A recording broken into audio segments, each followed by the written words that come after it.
Hey, RW here, Little Mountain in the shop. It's about 45 degrees, but I don't care. I'm going to show you something about the monkey gun. Let's say you have one of these monkey guns in 45 or 40 or 9 millimeter with the tactical stock.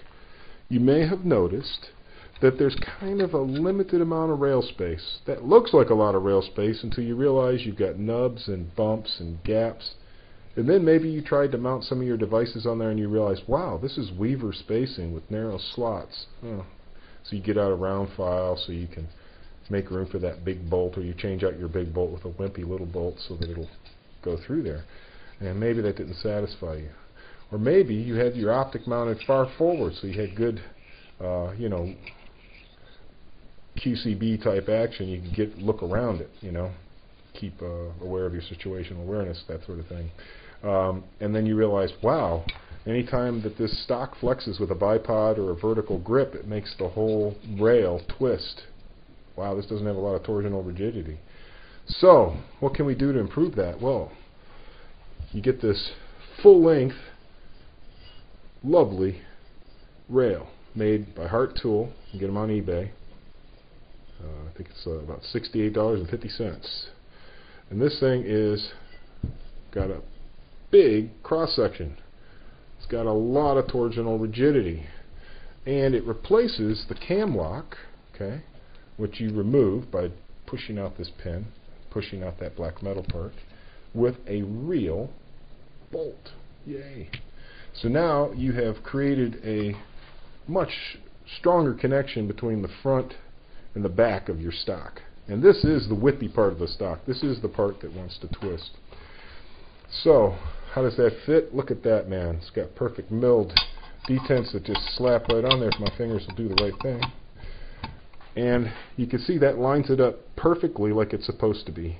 He provides the longer bolts you'll need. You reuse your floor plates, base plates, whatever you want to call them. And once this is on there, okay, as you can see, it makes a lot more rail space. Plus it ties that front forestock, that front area together better. And it's not going to create really any problems when you're taking the gun apart, because you just take the whole shroud off and then you can take this off. Instead of using a cam, though, you've got to use an Allen wrench. I don't think that would be a big imposition. So I'm going to go about putting that on and show you the difference, okay? I was shooting this with a bipod quite a bit, and I was noticing that it did really throw my holo off, because I had my holo mounted extremely far forward. So the only part of the holo that was really getting a good mount was the back, but the front would flex, which was kind of annoying. So this will really improve that. Check out Hart Tool on eBay. Just look for High Point Carbine accessories, or whatever you want to call it. Just put in High Point Carbine, and this will pop up if you're interested in it. I think he's created an outstanding product. It's precision milled. It gives you everything you need to do. It's a simple thing to do, and it's going to make a great improvement on the gun, give you a lot more rail space, and tie your whole stock together, make it more rigid. Alright guys, I will show you what that looks like in a little bit. I just wanted to give you a couple of installation notes, okay, on the Hart rail so that you don't have any trouble with it. When I was installing this, okay, what I did was first I put a little dab of non-permanent Loctite, okay, and ran it through there and laid the floor plate on it, curvy side of the floor plate towards the metal, okay, tightened her down just a little bit, not snug. Then I dropped the other one, okay, did the same thing. Now the thing is pretty much on there, and then it's easy to work with. Loctite these. Okay, you do not want to put those on without Loctite. This one is a piece of cake, okay? All you do is you just take the other part off, which is no big deal. You use a little thing like this or anything, even a very small Allen wrench. It's not under a lot of pressure. You push out the pin, you push out the other parts. And this is a press fit, and it fits beautifully, fits perfectly. Now, this is aluminum, okay, and this is steel. And I strongly recommend anytime you put dissimilar metals in contact with each other, even if there's an oxide coating on it, that you put a little, if it's the threaded part and it's going to be torqued, I would put a little anti-seize on it, guys. Because later, okay, which could be a long time later, depending on how much you use your gun, you will want to take that out, because that's how you take the gun apart to clean it thoroughly, you know, or whatever, if you ever need to service it. And if this thing is all corroded and stuck to the aluminum and it galls it and strips it out, you're going to have to try and get another special part like that or put a helicoil in it. It's probably not going to work out for you. So, preventive step, installation note: anti-seize, no Loctite, because you got to take this out for complete takedown and servicing, field stripping, and Loctite, definito. Okay, do not overdo this. This is just aluminum. Okay, just get it snug, get it tight. The Loctite will do the job. You don't have to drive the screw head through the aluminum. Okay, same with this. This is just a plastic stock. If this is just, you can see how whippy and flexible that is. You do not want to crank down on this thing with a dying string. You will damage the aluminum or the plastic. Just don't do it. It's just to snug it. Okay, check it every once in a while. If it's getting loose, snug it again, because you want it to come apart. Okay, that's it for the installation note.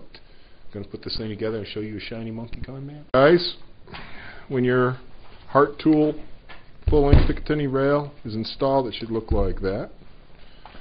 Okay, Loctited, anti-seize, very low torque. You will pull it right through the plastic if you try to tighten it as tight as you think you should be tightening it. Do not tighten it about 1/10 as tight as you tighten these.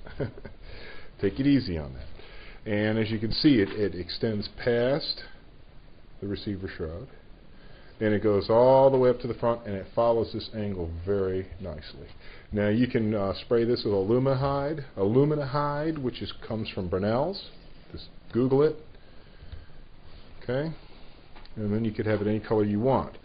Or if you want a nice shiny part on your monkey gun, you want to shine your monkey, it will shine away, my friends. Okay, and there is a complement to this rail. He makes side rails out of the same material, same spacing, same nice mil-spec Picatinny spacing. Also makes a lovely replacement bottom rail, which I went ahead and sprung for.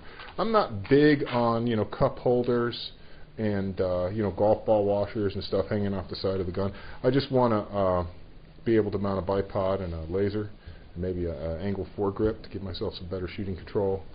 And I wanted a longer rail so I could have better situational awareness, keep my holo sight up forward, magnifier, offset sights, so in case I have to go into QCB, and I've got my 3X up. So that's what I'm after, guys. And so no need for a front post sight, going to be using offset sights. No need for the little part here if you don't want to use this. Okay, I don't know anybody that makes a replacement part for it. I'm not saying this is a bad part. This is glass reinforced polymer. It seems to be pretty strong, but for whatever reason, okay, probably this whippy plastic part here is the problem, is that it flexes. So when you have that thing installed, if you put a laser or something on it, it's not going to stay in zero. I can't deal with that. I just can't deal with it, man. So this part is going to go right there, and it'll be a nice complement to the top part. So tune in to the bottom rail installation video coming up next.